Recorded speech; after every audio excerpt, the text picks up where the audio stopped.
Welcome po sa ating channel, panibagong reaction video na naman po ang ating pong gagawin ngayong araw na to. Issue pong West Philippine Sea tayo, no? China, iyak talaga dito dahil yun nga po, properly na i-recognize na po ang ating West Philippine Sea sa mga map application sa buong mundo, particularly sa Google Maps at sa Apple Maps at sa iba't iba pa pong platform kung saan po ay nare-recognize na po o talagang kilala na ang West Philippine Sea. Siyempre, iyak po dito yung mga pro-China, no? At siyempre po, ang mismong China. Ito po yung sinasabi natin, no? Talagang mabait po ang Diyos, alam ng Diyos ang katotohanan. At ito na po, pakinggan at panoorin po natin to. Pero bago ang lahat, kung hindi ka pa nakasubscribe dito sa ating channel, mag-subscribe ka na para ma-update ka kapag naglalabas tayo ng ganitong reaction video. Simulan na po natin to. Let's do this. Iyak na naman ang China. West Philippine Sea opisyal nang isinapubliko sa buong mundo. Mariin niyang binatikos yan ng mga Chinese. Mananatiling South China Sea daw ang tawag nila dyan at hindi nila kikinalanin ang kasinungalingan ng Pilipinas. Actually, hindi naman po yung sinasabi nilang South China Sea, no? Hindi naman po buong karagatan yan ay inaangkin ng Pilipinas na West Philippine Sea. May portion lang po, no, na iisi ng Pilipinas na yun po ang West Philippine Sea. FYI po yan, no, para po hindi rin po kayo malito sa mga kababayan ko po. Baka akalain po natin na buong karagatan po ay atin. Hindi po, may portion lang po ng karagatan niya na atin na West Philippine Sea. Para po malinaw po yan.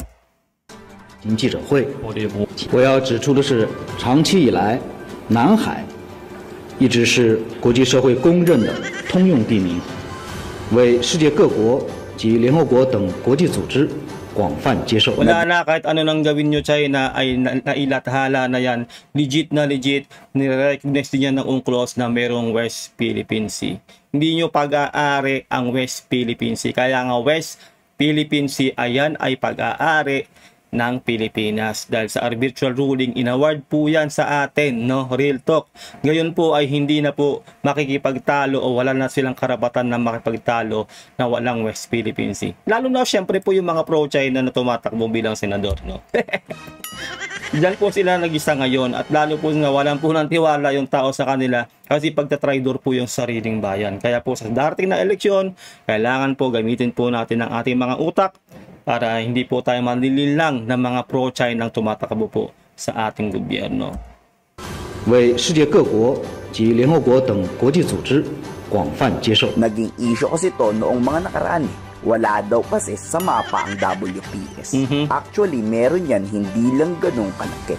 Diyan tuloy napukaw ang international law at Google Map at iba pang mga navigational site. Kaya sobrang nilakahan tuloy ang paglalagay sa mapa sa buong mundo ng West Philippine Sea. Para kahit hindi na daw i-search, makikita na agad.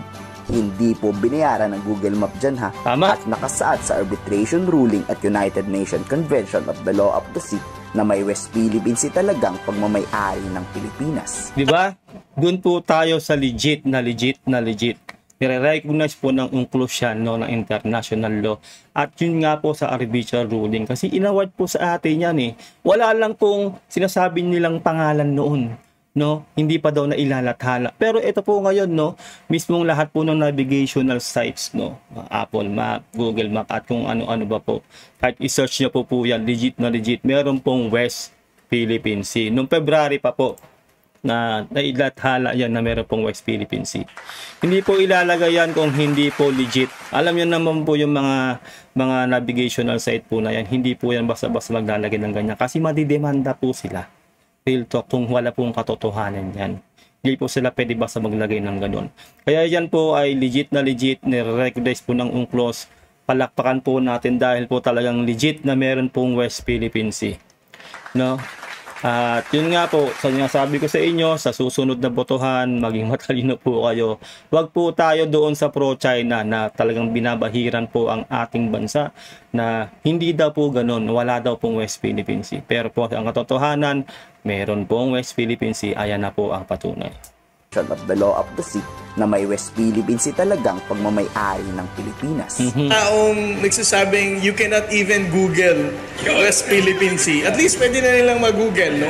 Without mentioning his name. Ako na magme-mention ng pangalan niya. Marcoleta.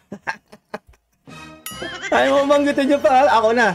Marcoleta. Yan si Marcoleta. Wala daw West Philippine Sea. Dahil hindi nga daw Google Map eh. 'Di ba? Hindi daw maano sa mapa kahit anong application pa yun. Ayan na po. Legit na legit. Meron na po. No? Kaya kahit ano po pong gawin na mga pro-China na yan, ay talagang hindi po umaano sa kanila ang pagkakataon. No? Hindi umaayon sa kanila. Dahil ang katotohanan po ay talaga pong lalabas. Ayan na po.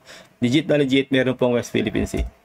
West Philippine Sea. At least pwede na nilang mag-google, no? Without mentioning his name. Parang yan yung main argument nila eh. No, hindi mo nga yan makita sa Google eh. No, I think you should mention the names. Hindi, okay na kami. We're friends already nga eh. So para sa akin, no? I mean, it doesn't really say much when it comes to the international community recognizing it as West Philippine Sea. But I think for Google, putting West Philippine Sea sa Google Map, and not just for Google, no? I also check yung Apple Map. Yes. They also use West Philippine Sea. Kahit i-check nyo po, ako po naka-iPhone po ako. Talaga pong legit na lumalabas na po ang West Philippine Sea. Kaya palakpakan po natin ang ating bayan. Dahil nare-recognize na po ang ating EEZ o ang ating teritoryo. Na legit na atin talaga. Hindi po tulad tayo ng China na nang aangkin ng teritoryo ng may teritoryo. At yung invento nilang 10-dash line o 9-dash line nilang sinasabi, no, yun po talaga ang walang katotohanan. Para lang masabi na kanila ang buong karagatan na sinasabi nilang kanilang lahat. No? Buong karagatan na yan, kung ano man tawag nila dyan, no, kanila daw lahat yan. Siyempre po, umaalma po ang neighboring country o ang mga nasa Indo-Pacific o particularly sa Asia po, no? Na hindi po, wala pong katotohanan yung 9-dash line po nila, yung 10-dash line, kung dash line man nila yan. Ang sa atin po talaga, legit na legit, kahit iba po pong bansa, kahit hindi po China, ay hindi na po pwedeng umapela sa ating West Philippine Sea dahil nire-recognize na po yan ng UNCLOS. Siyempre po, nandyan na nga po sa mga navigational site ang ating West Philippine Sea.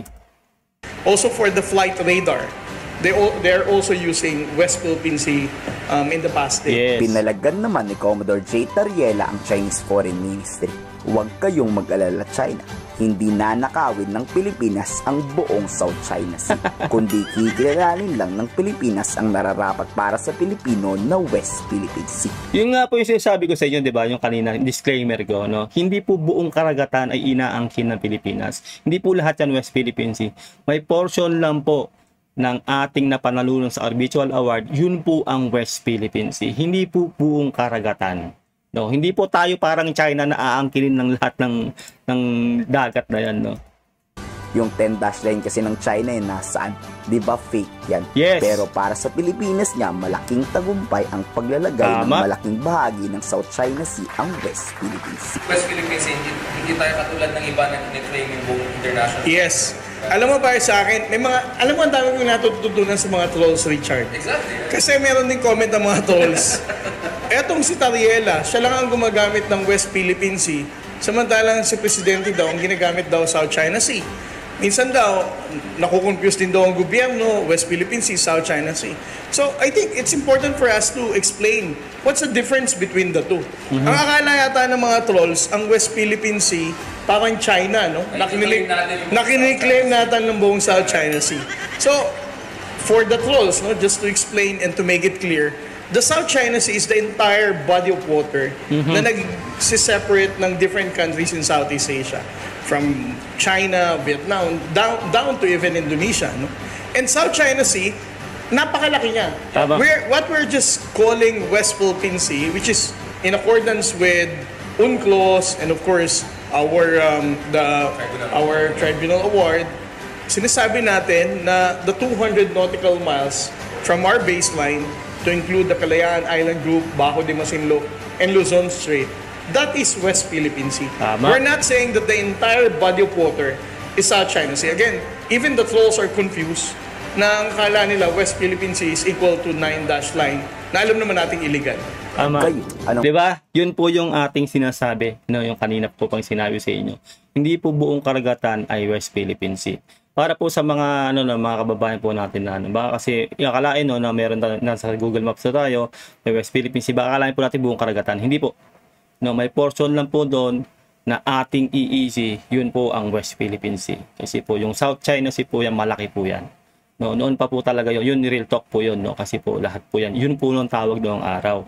Pero hindi po porque sinabing South China Sea lahat yun, ay sa China po ang nagmamay-ari. Hindi po ganun. No, yun lang po unang itawag doon dahil po ganun talaga noong araw pa. Pero itong mga portion, halimbawa yung Vietnam, meron silang teritoryo dyan na binigay din ng ng UNCLOS, o yung Malaysia, kanila rin yun. Kung may debate nila o talagang mailalathala nila, tulad po na nangyari sa atin, na legit ni-recognize ng UNCLOS na merong West Philippine Sea. Kaya nga po tayo ngayon ay mga nasa mapa na, nasa navigation sites na po tayo, yung West Philippine Sea. Dahil tayo po ay legit talaga na nagmamay-ari ng EEZ na yan na West Philippine Sea.